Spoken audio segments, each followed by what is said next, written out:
Bismillahirrahmanirrahim. Assalamualaikum warahmatullahi wabarakatuh.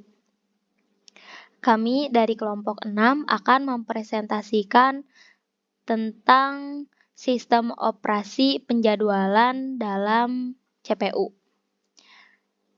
Di sini saya akan memperkenalkan teman-teman saya. Yang pertama ada Aulia Hoirunisa dengan NIM 020321111022. Yang kedua ada Erni Hikmayanti dengan NIM 020321111025. Dan yang terakhir ada saya sendiri, Siti Anjani Marwa dengan NIM 020321111042. Untuk materinya kita akan membawakan 5 materi, 5 metode pada penjadwalan ini. Yang pertama ada FCFS, yang kedua ada SJF non-preemptive, yang ketiga ada SJF preemptive, lalu yang keempat ada priority, dan yang terakhir yang kelima ada round robin scheduling. Untuk materi yang pertama ada FCFS akan dijelaskan oleh saya sendiri. FCFS atau First Come First Served Scheduling merupakan metode sistem antrian penjadwalan yang mengutamakan proses yang pertama kali di-input. Nah, proses yang pertama kali di-input ini akan dilayani terlebih dahulu sampai selesai. Lalu proses tersebut akan diberikan waktu yang diurutkan berdasarkan waktu kedatangannya. Baik, kita akan langsung ke contohnya saja. Misal, di sini saya memiliki 3 proses. Proses pertama memiliki burst time 24. Untuk proses yang kedua memiliki burst time 3. Dan yang terakhir proses 3 memiliki burst time 3. Bisa kita lihat Gantt chart-nya. Jadi untuk Gantt chart-nya, proses-proses ini sesuai dengan burst time-nya. Untuk proses 1 memiliki burst time 24, maka prosesnya pun akan dilalui 24. Lalu untuk proses 2, karena memiliki burst time 3, maka ditambahkan setelah 24, ditambah 3 menjadi 27. Lalu untuk yang proses 3, ada 3 burst time juga. Maka jika dijumlahkan 27 ditambah 3, yaitu 30.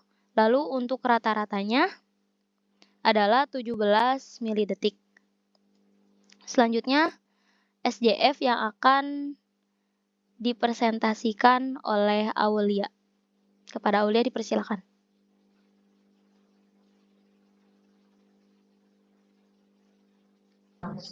Baik, terima kasih Anjani. Selanjutnya ada SJF atau Shortest Job First Scheduler. Proses yang memiliki CPU burst paling kecil dilayani terlebih dahulu. Terdapat 2 skema dalam SJF. Yang pertama ada SJF non-preemptive, yaitu bila CPU diberikan pada proses, maka tidak bisa ditunda sampai CPU burst selesai. Misalnya saya memiliki 4 proses. Yang proses pertama memiliki burst time-nya itu 7, arrival time-nya itu 0.0.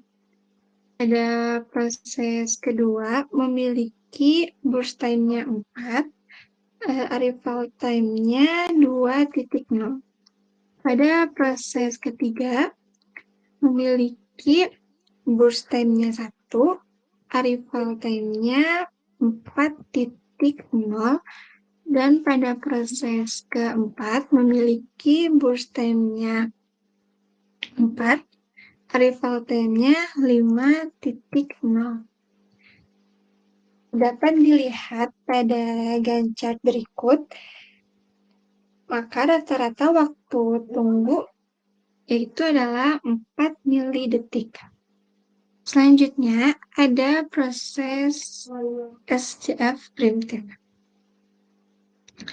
Pada SCF primitif itu, jika proses baru datang dengan panjang CPU burst paling pendek dari sisa waktu proses yang saat itu sedang dieksekusi, proses ini ditunda dan diganti dengan proses baru.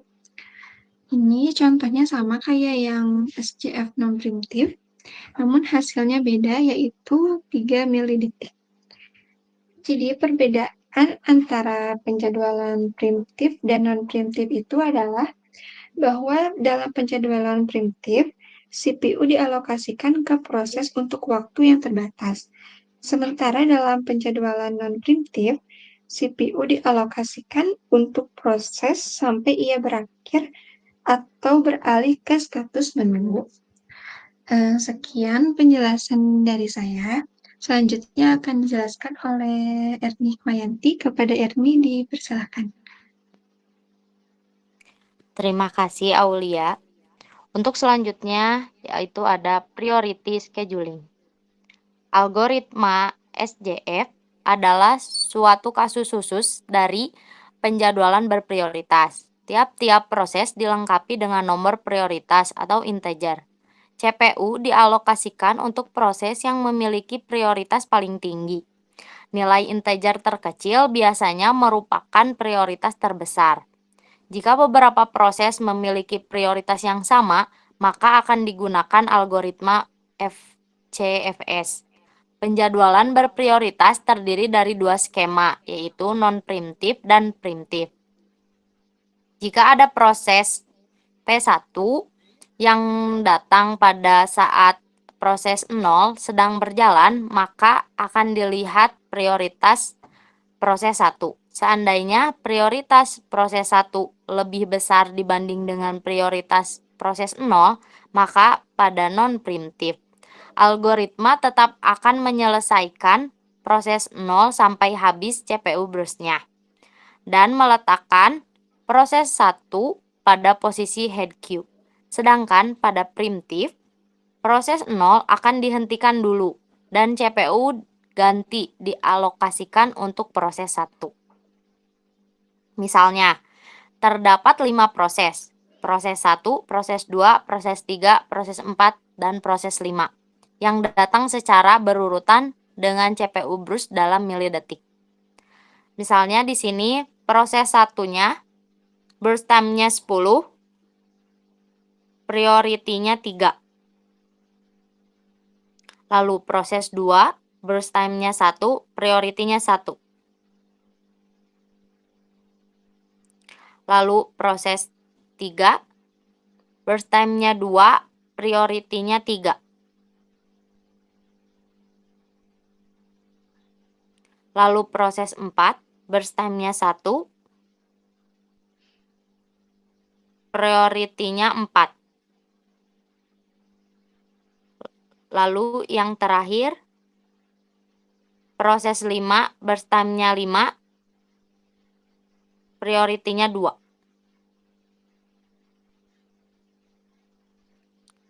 Nah, maka dapat dilihat pada gancat berikut, waktu tunggu untuk proses 1 adalah 6, proses 2 adalah 0, proses 3 adalah 16, proses 4 adalah 18, dan proses 5 adalah 1. Sehingga rata-rata waktu tunggunya adalah 6 ditambah 0 ditambah 16 ditambah 18 ditambah 1 dibagi 5 proses sama dengan 8,2 milidetik. Sekian penjelasan dari saya. Selanjutnya akan dijelaskan oleh Siti Anjani Marwa. Kepada Siti Anjani Marwa dipersilahkan. Baik, untuk materi yang terakhir ada round robin scheduling. Round robin scheduling merupakan metode di mana setiap tugas diberikan waktu eksekusi tertentu atau kuantum tertentu sebelum digantikan oleh tugas lain. Nah, setelah kuantum waktu habis, tugas tersebut akan dimasukkan ke dalam antrian dan tugas berikutnya akan dieksekusi. Namun, jika terdapat tugas dengan waktu eksekusi yang panjang, tugas tersebut masih dapat mempengaruhi responsivitas sistem. Baik, sebagai contoh, misalnya saya memiliki quantum time mili detik. Lalu untuk prosesnya saya memiliki 3 proses. Proses pertama burst time-nya ada 24.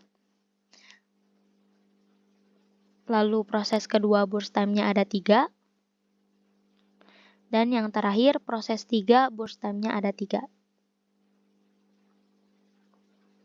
Dan hasilnya adalah 5,67 mili detik. Kenapa bisa begitu? Karena dalam proses 1 hingga proses 3 dia memiliki kuantum 3. Jadi setiap proses akan dikurangi oleh kuantum 4.